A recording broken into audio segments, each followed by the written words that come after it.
Hey friends, welcome back to A Lot About Loss, the podcast where we stop tiptoeing around grief and start telling the truth about what it really means to love someone who isn't here.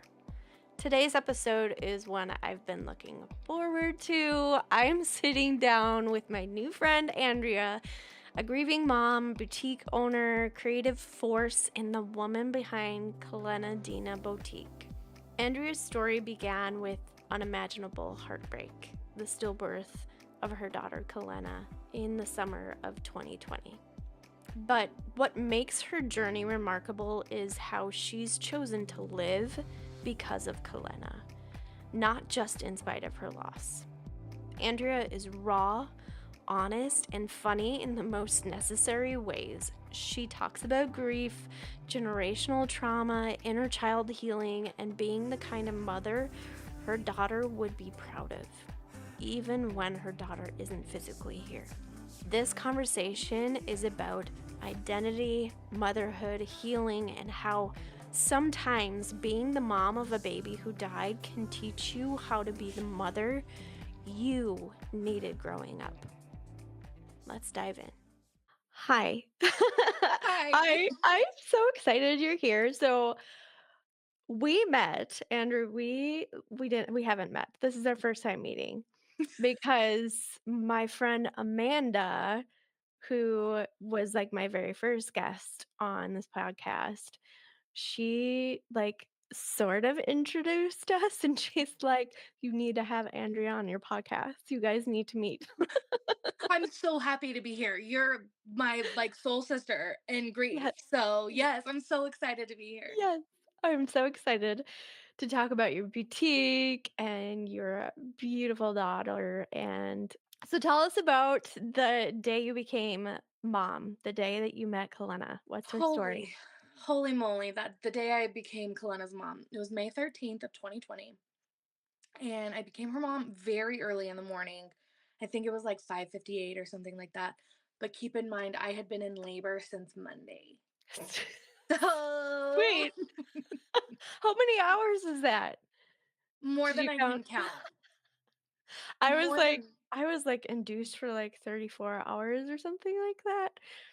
Like on the edge of like we can't do this anymore. well, it was, and we were in the thick of COVID. We're in, like, the thick of COVID times, Mhm. Yes. and, I remember giving birth was the best part of all of this. Like, Mm. my pregnancy was horrible. I had really bad HG, and for those of you that don't know, it's throwing up literally all the time. Like, I didn't eat for probably 22 weeks straight. I was only alive because of IV infusions. Mm. So, like, really bad time, and then she died. It's a great way to end it all, huh? Oh my Like, it was gosh. so bad the whole time, but giving birth was literally the best experience. Yeah. At the time, I was married, and my husband at the time was active duty military. So it was a very military-like experience, I guess you could say, in that, like, I didn't have one specific care provider. Like, I saw many care providers through my pregnancy. I mean, I got to know them all because they saw me all the time. Mhm. Um, but the team that was helping me was the night shift, and they the doctor that delivered Kalena was with me a lot of the time that my pregnancy, because a lot of times that I was in the ER, he was the on-call doctor. So he and I had just his name was his Curtis Webster, and I love him so much. And we laughed my entire, like, when it was time to push, because it's a lot of times with stillbirths, your body's not ready to Mhm. deliver, right? So, Mhm. um, normally you're at a 1 until you're at a 10. So, like, there's not a Mhm. lot of progression made, which can feel kind of like discouraging a little bit on top of everything else. So when it was time to, do the things, we just, like, laughed the entire time I pushed, and I pushed for like about 45 minutes, and there was a time where he was like, "Okay, you need to get serious." And I'm somebody that, like, obviously uses humor to cope. Mhm. But it was just like a really horrible yet normal experience. My nurse, oh, and I'm a crier, so God bless America.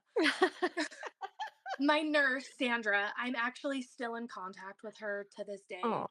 She was probably she was absolutely everything that I needed in that time Mhm. because it was really scary, right? Like, not, I mean, nobody prepares you for it. Like, probably should do better on that. Like, let's normalize Mhm. it, but like not in a way that's like yay, but like also like this does happen. Anyway, she just did really great. And so I loved giving birth. Like, if I could Mm. give birth for a living, I would do it. Do it.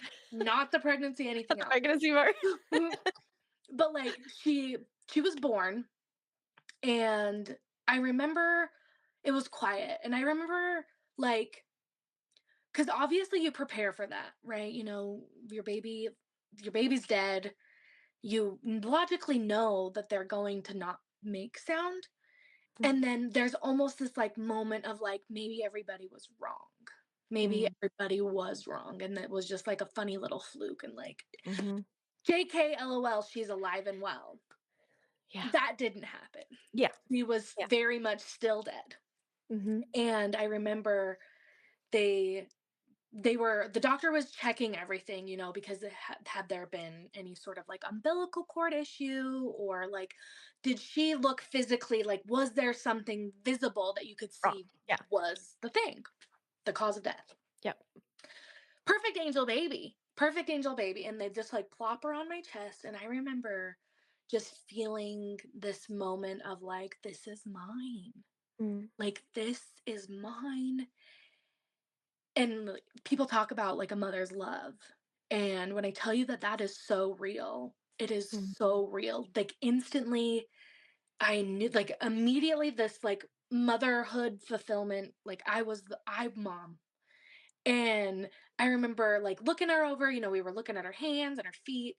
And I distinctly remember looking at her hands and being like, she has my hands. Of Because all things, like, she has my hands. this is the silliest thing ever. My hands are like one of my biggest insecurities. I feel like I have short, fat fingers. And so I like looked at her hands and I was like, shit, I Oh, can't hate crap. my hands anymore. I can't hate my hands anymore. She Oh, has my hands. And so that's so that's when I cute. became a mom. And she was just like, oh, she was so beautiful, and like, it was a whirlwind, for sure. And I remember at the time I was delivering, so they like put me in the very back. They didn't have like separate for like dead baby moms and typical Mhm. moms. Mhm. So I remember as I delivered Kalena, immediately I started hearing another woman preparing to deliver their Mhm. baby. And then my nurse was like, oh, you like, and I was like, hey girl, don't worry, it's okay. Like, I want to Mhm. hear that.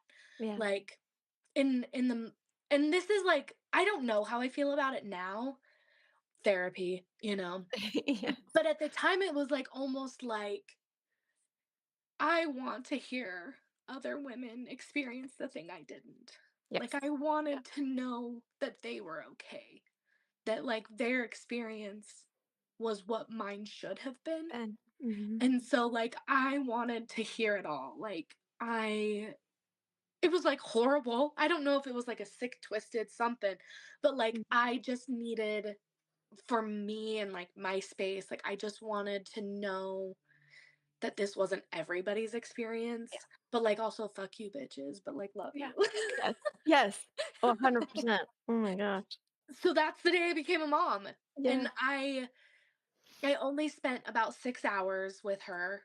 I became a mom and I was exhausted. Like, I was in, I mean, my body was going through it. Mhm. And my nurse, I remember, gave her bath. I, as her mom, have never given her a bath. Mhm. And I think that's like one of the hardest things that I live with every day, is like, I didn't get to like provide her the most intimate care. Yeah. But like, also, I love Sandra and I'm so grateful to her for providing her with that care that she needed. Like, as her mom, Mhm. I feel very Mhm. um happy to know that she was cared for in the way that she was. Mhm. And she was given to me. And um She fit in this little premature onesie. I mean, it wasn't anything I wanted her to be in, right? Mm. I had the "Hi, my name is Kalena" Yes. onesie. I had Ready the for the big picture. bow. Yeah. Yeah, like Yeah. I had the full thing, and like I mean, I was 32 weeks when I was 32 and like 7, I think, or not 7, 32 and 6. Okay. No, 32 and something. Yeah. Who knows? Yeah. I'm a bad mom. Mm. No, you're not. 32 and something. Yeah. And so nesting had hit hard, like, and my pregnancy sucked so bad that, like, this was the one thing that I was like, Looking "Okay, forward like, we gotta to. get Yeah. going, like, let's do this." Mhm. So my hospital bag was already ready, all of her stuff was in it, and, like, nobody prepares you what to put in a hospital bag for a dead baby, right? Like, there isn't a checklist like there are for living babies. Mhm. So it was like, okay, like we'll just grab a few things, I guess. Like, I mean, it's not a good time, but like YOLO. Yeah. So, we grabbed a few things because like, and I think like I had this perception that she was like gonna come out this gray, like horrifying Mhm. creature. And like as her mom, like there was that fear. And I think I have a little bit of mom guilt. But obviously Mhm. when I saw her, I was like, oh my gosh, I love you. So like Yes. maybe we've You're so healed that perfect. part of Yeah. our Yeah. relationship.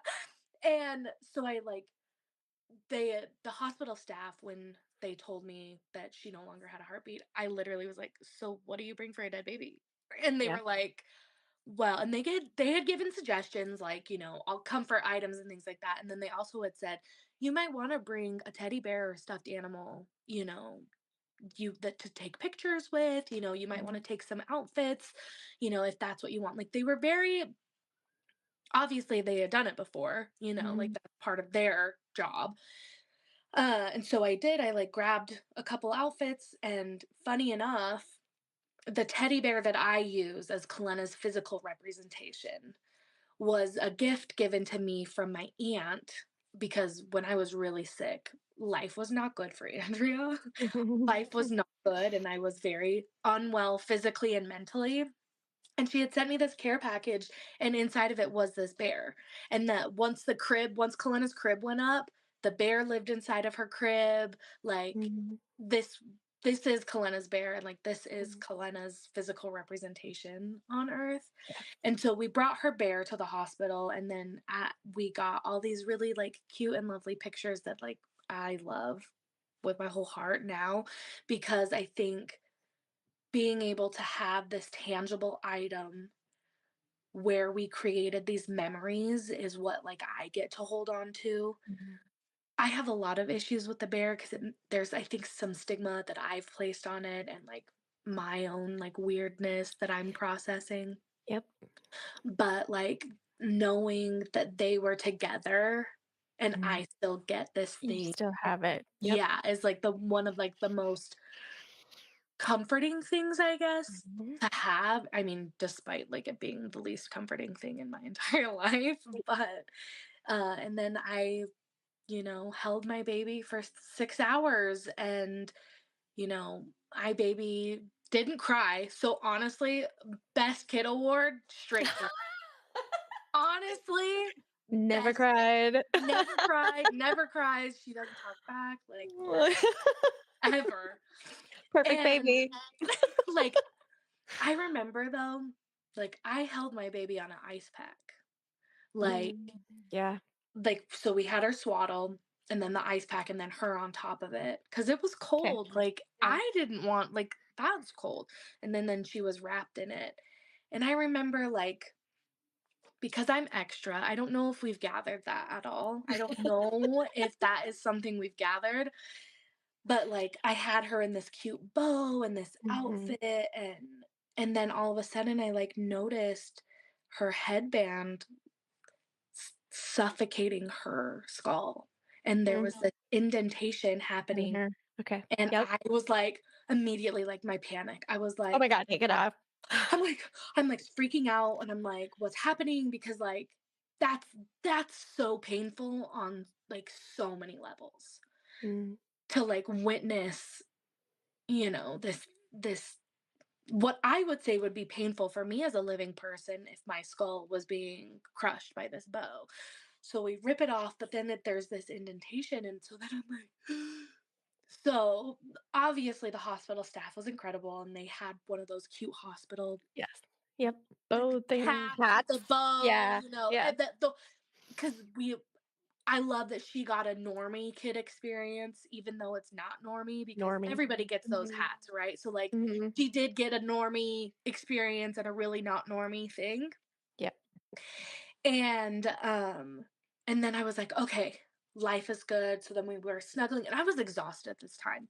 And I mean like also we have like because it's a military, experience, Mm. there's a lot of red tape that we have to go through in regards to like she got life insurance and we had to talk to like people within, like we had to talk to people in my ex-husband's chain of command, like all of these Wow. things, to like the process. There was just like additional steps that we had to take for her loss.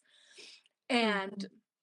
I remember, we had had some visitors, and at the time, I think it was just the chaplain because we were in COVID time. So I don't think Yeah, people we aren't had, coming in. Yeah. yeah. So I think we just had the chaplain, and he came in and like, I offered to him to hold him. I'm not religious, but I was like, Mhm. you're a man of God, like this is like there's some sort of connection here. Mhm.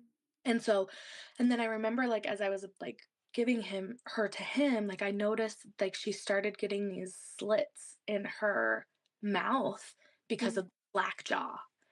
And Mm. I was like, so then again, panic. So our solution to that was roll up another hat and kind of put it under her chin to Mm. keep it Okay. from. And so after I got her back from the chaplain, like I think that was the first time that I like cried.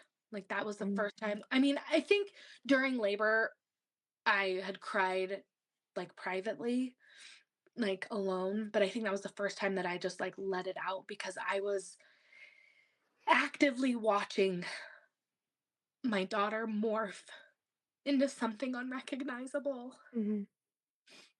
And my mom heart couldn't take that. I could not allow myself like watching her morph and transition into this thing because I didn't want to hold that memory. I didn't want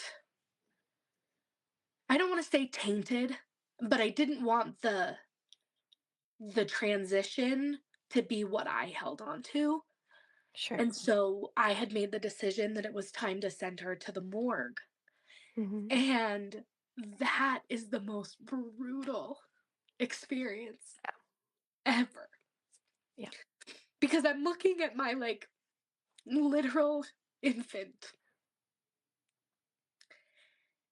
that like I love so much, not that I know is dead, that like I know we have to go and do certain proceedings now.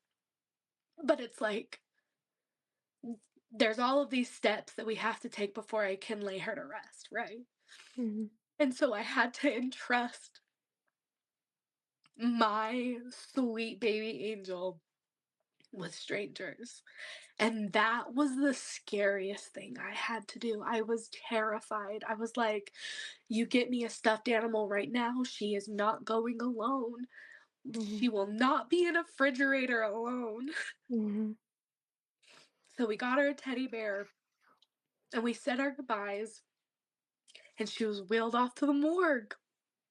Did you have now I know that this was summer of 2020, so, I had a 2020 baby. Mine was May. Oh, Um, so mine was May too. yeah, so same month, but, Yeah. we were restricted. I couldn't even have my doula with me, et cetera. Like, did you have any sort of support at all? No. So Yeah, the relationship with my ex-husband was abusive. okay. And so I really did it alone. Like I remember like emotionally alone, physically alone. And I do want to say like I had the like a couple friend and they were like a really good support to me during that. Like I remember I was hospitalized a few times and my friend would come and visit me, and I remember she would shave my legs, or like because That's I a good literally, friend. yeah, like I really was so like it was so inhumane, the experience I had. Like I Mm, couldn't like care for myself, which is like a mental torture that's like enough to make you want to like, you know, yeah. and then to like think I can't even take care of myself. What makes me think I could take care of a baby? Like Mhm. there, it's just like a torture that I can't describe. But and I couldn't wash my hair. I remember it was like 17 or 18 weeks, maybe even further than that, because I think I knew she was a girl, and that's 20 week. I was hospitalized because my potassium was not in within its level. And I remember my hair lived in a bun, and it had been weeks since I had washed it. And like we had to do like a like it was insane. Like an experience that I like have a really hard time I survived. Like I lived through that. That's crazy. Like Mhm. I would never put that on anybody, and I'm not here being like, "Woe is me," like, "Feel bad for me, please don't, I don't want your pity." Ugh. But, Yeah. like, that to me is insane that, like, I have survived that, like, I did it, like, what a bad time, but, like, I did it. Mhm. Yeah. So, um, in one of your blogs, you said being Kalena's mom is the way to heal my inner child. Can you just like talk more on that, like inner child? Yeah, um, so I come from a pretty typical Mormon family here in Utah, Okay. All right. um but with that comes, a lot of religious trauma associated to that upbringing. And I come from a lot of that. And I'm trying to be careful on how what I say, because I'm actually trying to heal my relationship with my own mother. And so it's like, but I want to be as straightforward and honest with you as I can, Mm, and be open and honest about that. But I also am I want to be respectful of like my boundaries with my relationships, mhm, but I have borderline personality disorder. And for those of you that don't know, typically when somebody has that, it's usually a result of repeated abuse, neglect, trauma. It's not typically a genetic disorder. So mine stems from a lot of emotional abuse, a lot of emotional neglect, um, things like that. So, and this is when it gets really emotional for me, because I've really transitioned in my grief these last 5 months. Um, because I realized I had mommy and daddy issues, and I see a therapist, and there's been a lot that I've recognized. There's been a lot that has surfaced as becoming Kalena's mom and being her mom as I am today. That has shown me that I didn't necessarily have what I needed growing up. Like I just threw my dead 5-year-old a freaking banger of a party, and she's dead, right? yeah. Like I'm out here doing like really, obviously it's a self-serving thing, right? Like I'm out here being selfish and being like, come to my dead kid's birthday party and we're gonna Mm, celebrate her. I love her, you're gonna love her, but that's this fierceness that I have, that you will love her. Just because she's dead doesn't take away the value that she has to be honored, loved, remembered, celebrated, all of those things. And so for me, healing the inner child is, oh shit, girl, you didn't have that. You didn't have a mom or a dad or these parental figures who showed up for you. mm, Your whole life you've had to do alone. Your whole life you've had to be a baddie who survived. Like my entire life up until these last like 5 years, like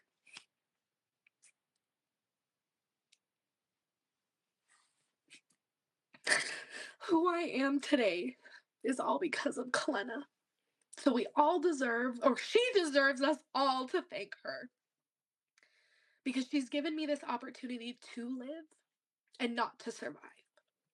Like, while yes, I'm surviving stillbirth and it's a really bad time, she's allowed me this opportunity to survive and now live. And as being her mom, I get like, because of my motherhood being so different and not typical, I also get this opportunity to take her teddy bear and we can go do weird random shit. Yeah. And like that also heals a piece of me, the little girl inside of me that was neglected and abused and not cared for and like wasn't uh, important enough to like take care of. And so it's been this like really beautiful transition of like I'm a good mom. And Yeah. like not only to like her, but to also like young me. And like I even notice myself like gentle parenting myself. Mm. Like if I because of like I'm a very reactive person because of the disorder that I have. So I'm like, I'll be like, oh, like something will trigger me, and I'm like, okay. And then Mhm. I'm like, whoa, girl, why are we reacting like that? Mhm. Everything's fine. Why are we stressing? Because I know that's the type of mom I would have wanted to be to Kalena. Because guess what? Life is washable. Guess what? Like, life is kind of a bad time all the time, but sometimes there are moments that are fun. And like, Mhm. that's a good time, and we can celebrate that. Mhm. And that is how I've kind of started healing my inner child is through like being her mom. Mhm. Yeah. Oh, I love that you kind of mother yourself in those moments where you're hard on yourself and you just like something switches on and you're like, no, this is okay. We're Yeah. doing okay. We're gonna be okay. I love that you do that. I've started to do more of that with myself too because I have body dysmorphia and Oh, every time I look the in the mirror, worst. I like beat myself up. Well, don't And yeah, stop it. yeah. So, like, I love that you do that, and Yeah. you are a beautiful mom, and I love that you take does the teddy bear have a name? It's Kalena. She's right I love here. it. Okay. She's like we're just Oh, hanging did out. she? We're Oh my vibing. god, Say I love hi, it. sis. So I know y'all listen to the podcast, you should come watch us on YouTube. That was so cute. oh Oh yeah, my gosh. people can't Yeah, understand. right? Well, it'll be on YouTube Hey too, so guys. Um, yeah. so I also want to share this because I feel like this piece is kind of like a really integral piece to the puzzle of my motherhood, I guess you could say. The So my ex-husband was arrested in August of 2020.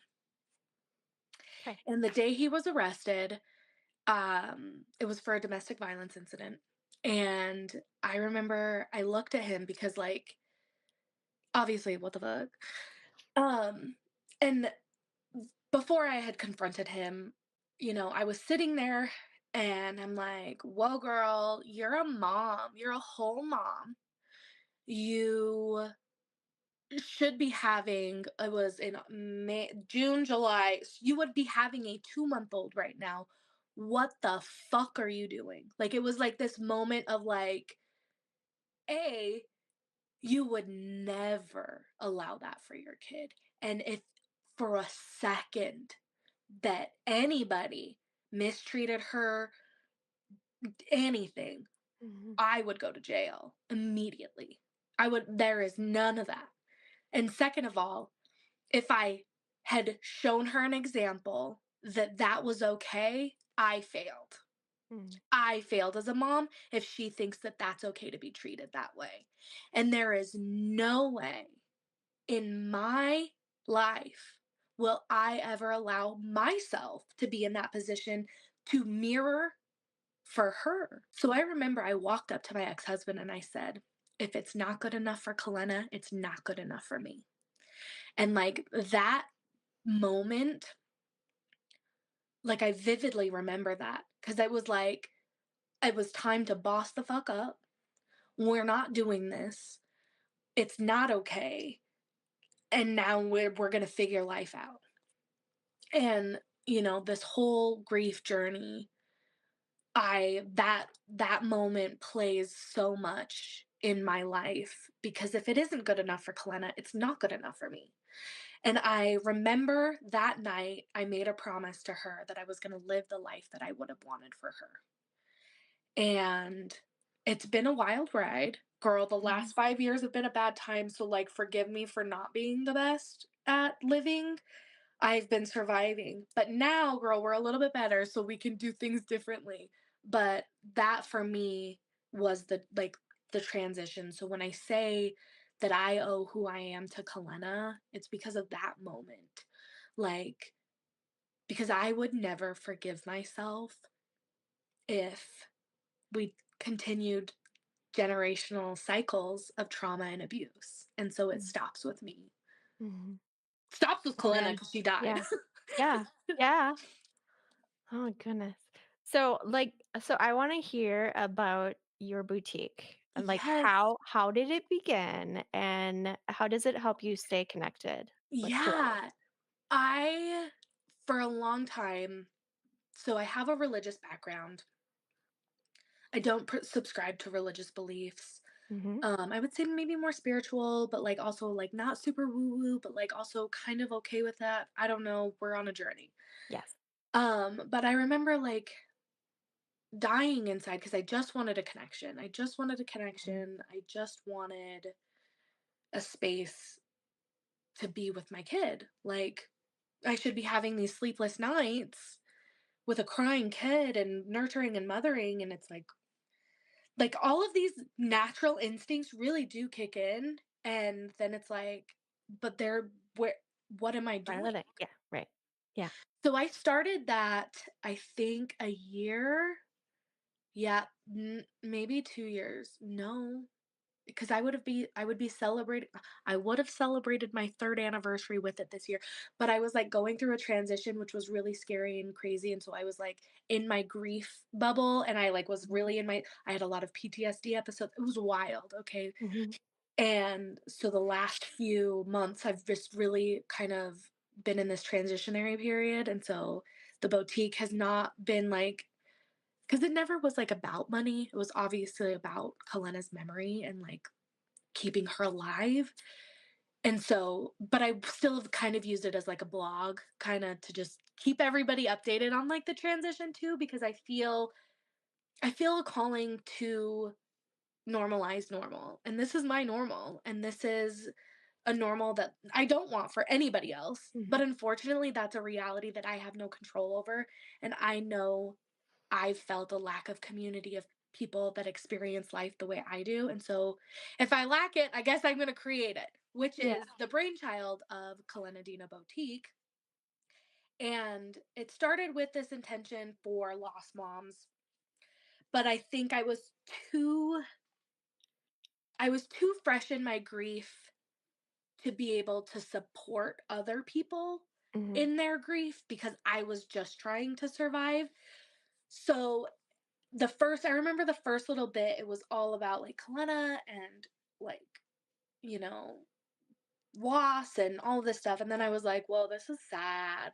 This is a bad time. Like, I don't know if I can do that all the time.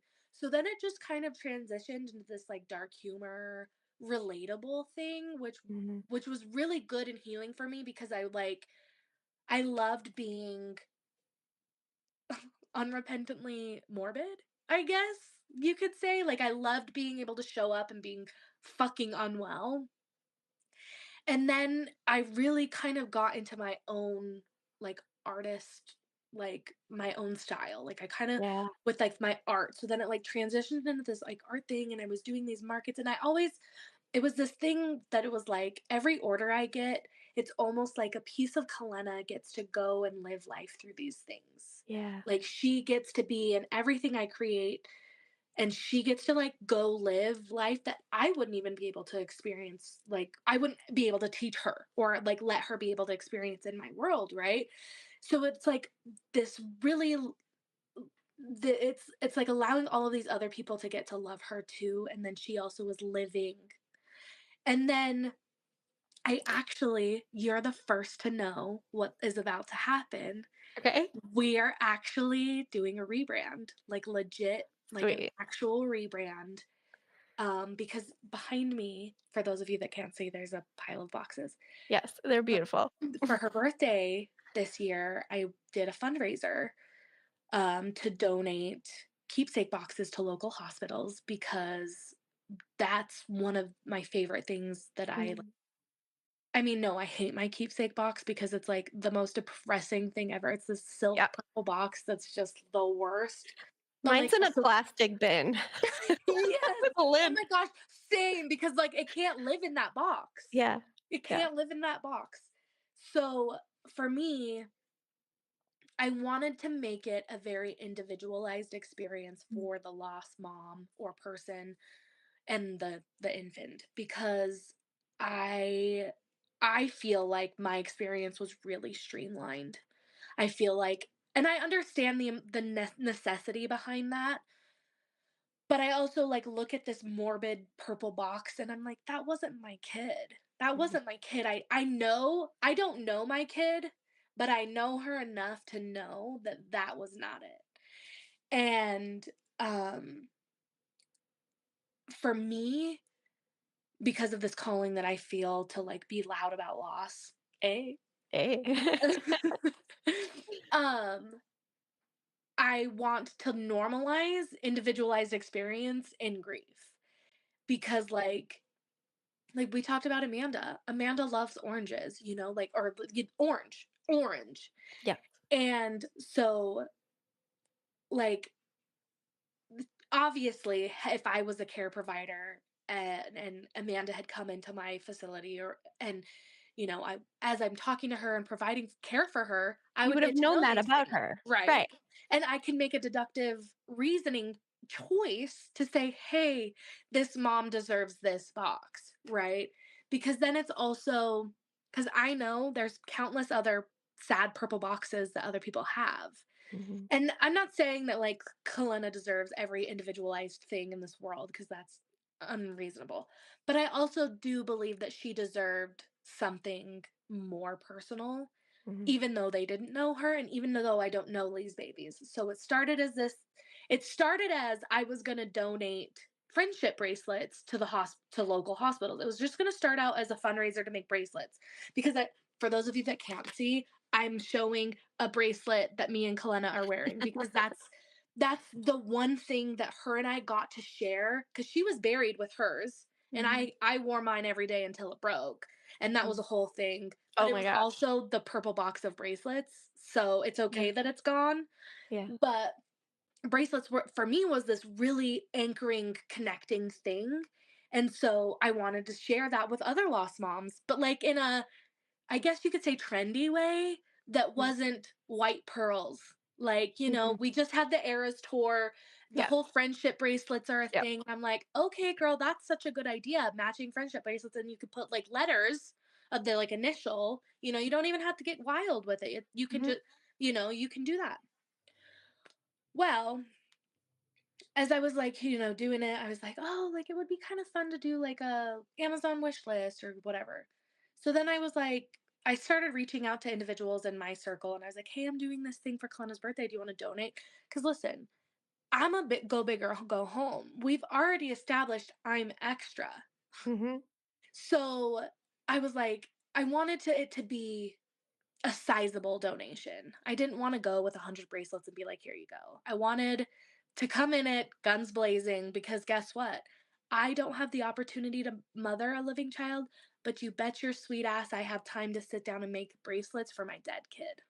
Yep. and I have time to do this in her name because, if there is a life out after this, I hope she's playing with all of her dead baby friends, and I Yes. hope that, I Yep. I I Yeah, hope for that. And I 100%. hope that Yeah. she knows that I would want to cultivate those relationships here, and I would want to create that life for her here. But guess what, bitches? She's dead, so we're still gonna do it. Mhm. So then all of a sudden I had like all of these people donating money. And I was like, okay, like that's super cool, but I can't make $1,500 worth of Makes friendship sense. bracelets. Yeah. I have time, but I don't have that much time. Yeah. Yeah, yeah. So then it transitioned into, okay, I guess we're doing keepsake boxes. Mm. So this transitionary period has shown me the importance of community. We talked about my childhood trauma and like doing life alone. And in the last few months, I've really been really wildly impressed with not only the love I'm getting, because obviously that is extraordinary, but also the love that Kalena's getting. Mhm. Oh, that's my dog. Sorry, everybody. I'm not, like, He laughing. knows. Like, I'm crying, and he knows that I like need his lovies, so he's doing his job. oh. Um, and so I realized the importance of this community, and so we're transitioning with Kalena Deena Boutique to be a space where grievers can come together, and we're going to normalize normal. And this is a space where it's dark and morbid like normal, but also it is really centered around grief and acknowledging the grief that we live with. Like, yeah, it's like a funny ha-ha thing, like, damn, my kid really did ghost me. But also, like, I love her so much that I want to tell everybody that she ghosted me. I want to everybody to know that she existed and she is Mhm. still much alive in my life. Mhm. And so we are just kind of it's transitioning to friendship bracelets. I'm going to start doing obviously we're going to do all of the things.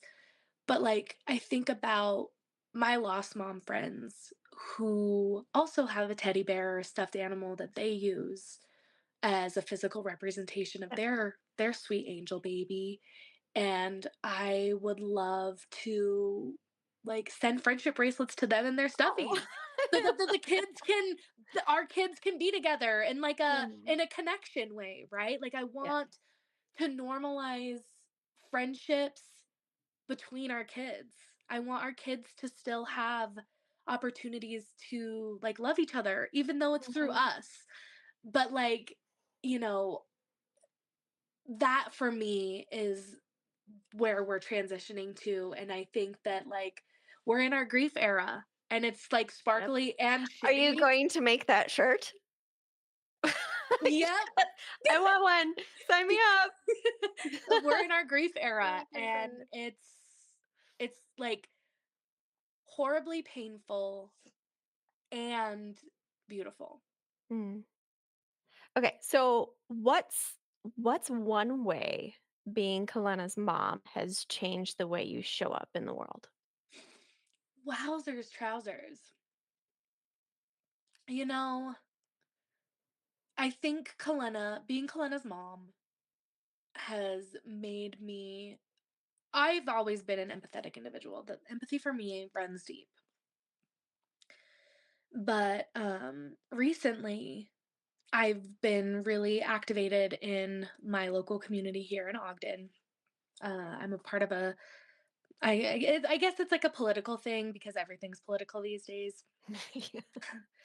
Even though I hate that because I think there are things that I believe in shouldn't be politicized. Like I don't Mhm. feel like it needs to be a politicized thing. So I'm not necessarily interested in the politics side of it. I'm interested in the people side of it. Mhm. And I recently attended a city council meeting. There was a project that was proposed for our city, chronically homeless individuals. And it's not like a rehab facility, like, it's an assisted living facility for these individuals who are, like, disabled adults. There's all of this criteria. And there was a city council, meeting on it, and, I wasn't gonna speak at city council because it's giving testimony meeting, it's giving religious trauma. I'm just here to be a warm body, right, in opposition, because the administration didn't was not for this thing. And I'm listening to all these people talk at the public comment, and I said, "Okay." So Andrea stood up, and I Mm-hmm. was the last person to speak. And I looked at every single one of my city council members and the mayor, and I told them about Kalena. And I said, had I not had the support system that I had, and listen, clearly I come from trauma. So after Kalena died, I went back to trauma. So, and even though, but that was a support system, right? I had house, I had food, I was safe physically. And I looked at every single one of those city council members and I spoke to the fact that had I not had that, I would need something like this, because Mm-hmm. I went through a period where, like, I know for a fact that I probably would, like, I used alcohol for a long time to, like, numb my pain. Mm-hmm. It wasn't severe enough to where I needed any sort of intervention, I guess you could say. It was just a lot of, like, drinking every day, and, like, when I would drink on the weekend, it was like, we're drinking to get drunk, like, we To are. numb ourselves to, yeah. Right. So, I know for a fact, had I not had the support system that I did when shit hit the fan, I myself could have experienced homelessness. Mm. And as Kalena's mother, thinking about the possibility of her potentially experiencing homelessness sent me through the roof. Yeah. So I said, like, you saying no to this project is rejecting somebody's child that needs help, And so I feel like being Kalena's mom has really helped me to be able to show up for other people's children who maybe don't really have a mom who will. And, like, I know that sounds so weird because I'm not looking to be anybody else's mom. Kalena's the one and done. You can't outdo perfection, like, we're good.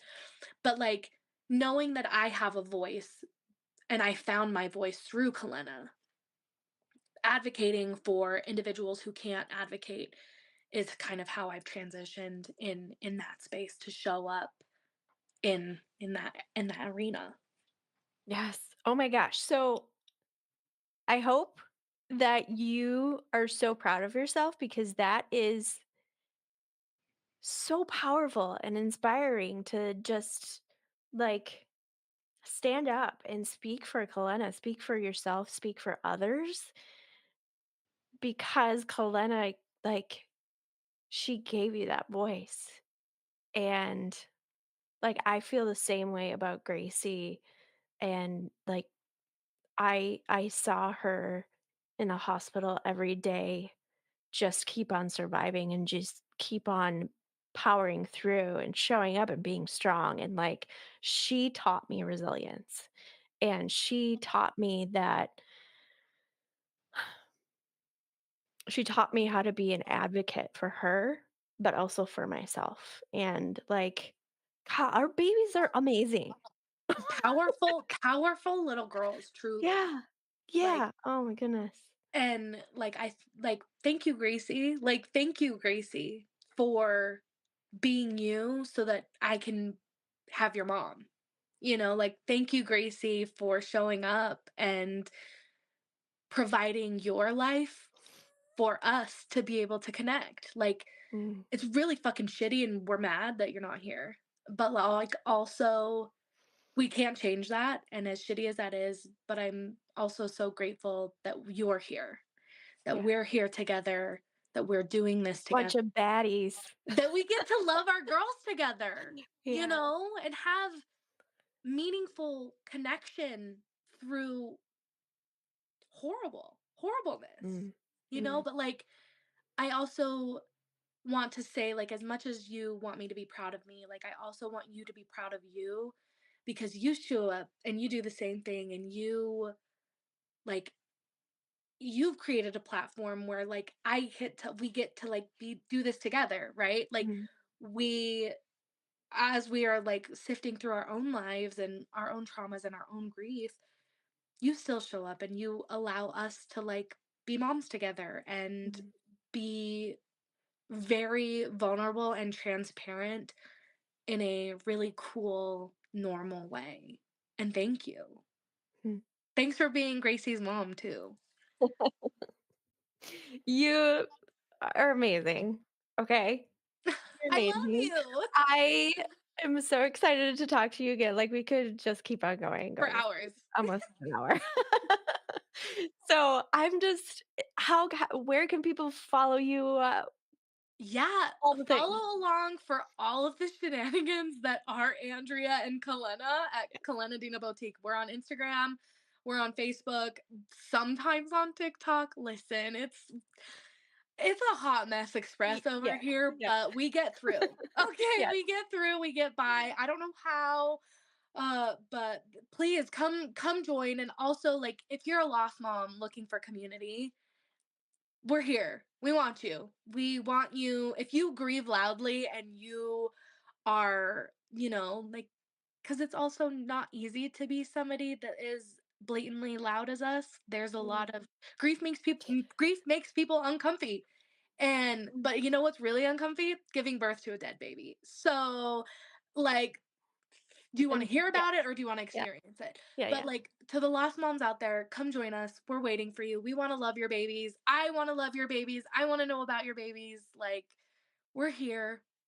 mm, Even if you're a silent lurker, you don't have to be loud. I'll be loud for all of us. yes, yes, I yes. will be loud for all of us. But just know we're here and we want to love you and your babies. Amen to that. Hallelujah. Yes. All right. Thanks, Oh, I love Andrea. this. Thank All right. you.